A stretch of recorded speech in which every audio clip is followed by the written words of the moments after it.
Alors celle-ci, Pépita Chamelier, charcutière de l'avenue Émile Zola. Elle est veuve, 72 ans, 4 enfants, 8 petits-enfants, 6 arrière-petits-enfants. Ah ouais. J'ai pas envie de me taper un arbre généalogique à chaque repas le midi, le dimanche. Celle-là. Hein. Viviane Eliane Balochon, 74 ans, pratiquante, elle aime les randonnées, le pot-au-feu, et cerise sur le gâteau, elle est fan d'André Rieu. Oui, bah rigole pas, tu sais, ce genre de femme, elle cache bien leur jeu. Hein. Ça se trouve, c'est une belle coquine, la Balochon. Et Hélène à côté, elle fait du striptease à Ibis. Mais t'es gonflé, hein. Hé, hey, on te présente la crème, là. Ouais, la crème de la brocante, oui. Moi, je veux du jeune, du frais, du qui tient debout tout seul. Non, mais sans blague, c'est terrible quand même. Être tout seul comme ça. Bon, allez, hey, tu m'énerves. Bon, une enquête étonnante maintenant dans ce journal sur l'amour au travail en Europe. Selon un sondage récent, le bureau serait le premier endroit pour rencontrer l'âme sœur. Près de 80% des Européens interrogés déclarent avoir une envie pour leur Georges collègues de Plantier. bureau. Les lieux de rencontre y sont d'ailleurs nombreux. Vous allez vous réinsérer sur le marché de l'emploi. Dernière Eldorado des célibataires. Et voilà. De Marie-France. En répondant à cette petite annonce, je ne savais pas que ma vie allait changer à ce point.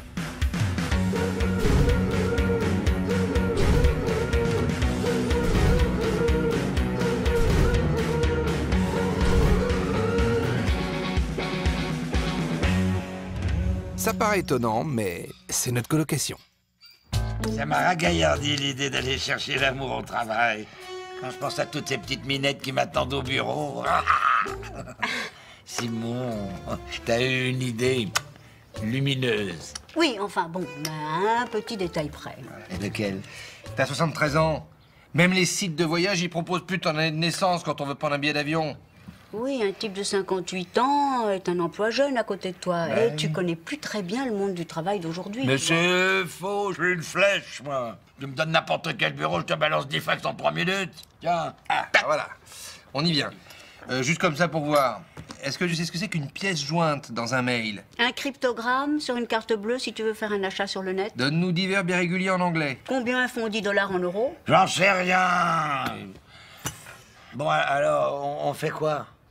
Ça veut dire que je pourrais plus jamais aller draguer au boulot, mais... Je ne peux même pas passer tout le reste de ma vie toute seule.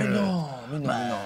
Il se trouve que je connais une femme formidable. Jeune, blonde, belle, très intelligente, qui a une maîtrise absolue pour les rendez-vous d'embauche et qui ferait passer une chèvre pour la fille de Bill Gates. Ah. Je peux l'appeler, tu crois? Mais enfin, c'est moi! Ah! Ben, c'est l'heure de passer un petit coup de polish sur ton CV, hein. Parce que depuis le temps, il sent un petit peu la naphtaline. Allez, nom, prénom, âge. Plantier Jean, 73 ans. Pourquoi pas 80 pendant que tu y es? Ça fait un chiffre rond. Mais enfin, Georges, il faut être plus vendeur. Ah oui. Diplôme. Champion de bobsleigh en Autriche en 1964. Eh, que tu puisses descendre une piste de ski avec une luge en forme de suppôt, je pense pas que ce soit d'une grande utilité pour aller draguer des filles dans un bureau. Enfin, peu importe. Parcours pro. Prof de gym pendant 37 ans. Spécialité javelot-marteau. Ah bah ça aurait été parfait pour la Grèce antique. À 2000 ans près, on était bon, hein. Centre d'intérêt. La drague. Oui. Mieux. Bon, ça, on avait compris. Bon, écoutez-moi, ce CV du 21e siècle. Alors, Georges Plantier, 58 ans, diplômé d'un master sport et communication de l'université de Harvard, Massachusetts. Appris très tôt fait et cause pour la promotion de la femme dans le sport. Ah bon? Ah, c'est classe, tu vois, c'est bien. Passion, l'échange humain. Ouais. L'autre, l'altruisme. Oh, c'est bien, c'est tout toi, ça. À la lecture de ce CV, je me sens rajeuni. Ah, vous êtes des vrais amis. C'est très important, tous les mois, vous actualisez vos situations, d'accord?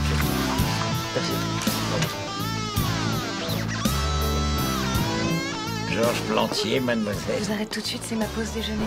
C'est ma collègue qui va s'occuper de vous. Arlette Picodon, bureau pour l'emploi. Je vais m'occuper de votre cas. Il doit y avoir une faute de frappe. Il y a écrit 58 ans. Mais pas du tout, chère madame. Je fais partie de la maison depuis 30 ans, mon petit monsieur. Alors, les fraudeurs, les piques-assiettes du système, je les repère en 2-2. Je préférais prévenir. C'est fini. Allons-y. Diplômé de Harvard. Oui. Master, sport et communication. Oui. Je vois que vous avez milité pour le développement du bobsleigh au féminin. Ah oui. Travailler avec les femmes ne doit donc pas vous déranger. Non, mais absolument pas. Au contraire, c'est mon but, alors. Et puis, n'oubliez pas une chose. La femme est à l'origine du monde, comme Lapin Courbet. Ah, dans ces cas-là... Bon point pour vous, monsieur Plantier. Non, parce que quand vous êtes arrivé tout à l'heure, avec votre accoutrement, je me suis demandé si vous ne seriez pas un de ces salopards de dragueurs misogynes qu'il faudrait éradiquer de la surface de la Terre. Oh. Mais là, je me rends compte que vous êtes un homme fin, attentionné, subtil. Travailler sous le contrôle d'une femme ne vous dérange pas? Sous le... Bien au contraire. Vous m'annulez mon rendez-vous chez l'esthéticienne, vous me ravancez mon Paris-New York de demain matin à ce soir, vous téléphonez à la nounou pour lui dire que je ne rentre pas, vous me trouvez un restaurant bio, hein, pour mes japonais du 22, vous me réglez mes impôts et vous allez me chercher ma voiture au garage.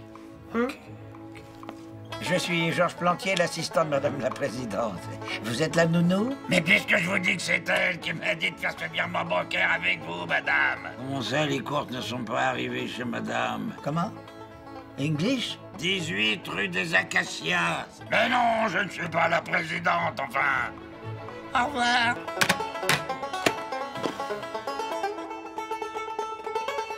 Georges, exceptionnellement, est-ce que vous pourriez me rendre un petit service? Bah, Georges.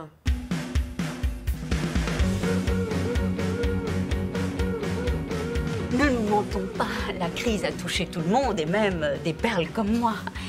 Comme moi et vous. Que penseriez-vous pour un profil assez atypique comme le mien? Quelque chose où vous pourriez briller. Ah. C'est une nouvelle marque, il s'installe dans le métro, il cherche des vendeuses. Vous êtes dans la mode, vous voyez du monde, surtout aux heures de pointe, c'est ce qu'il vous faut. Merci, Madame Picodon.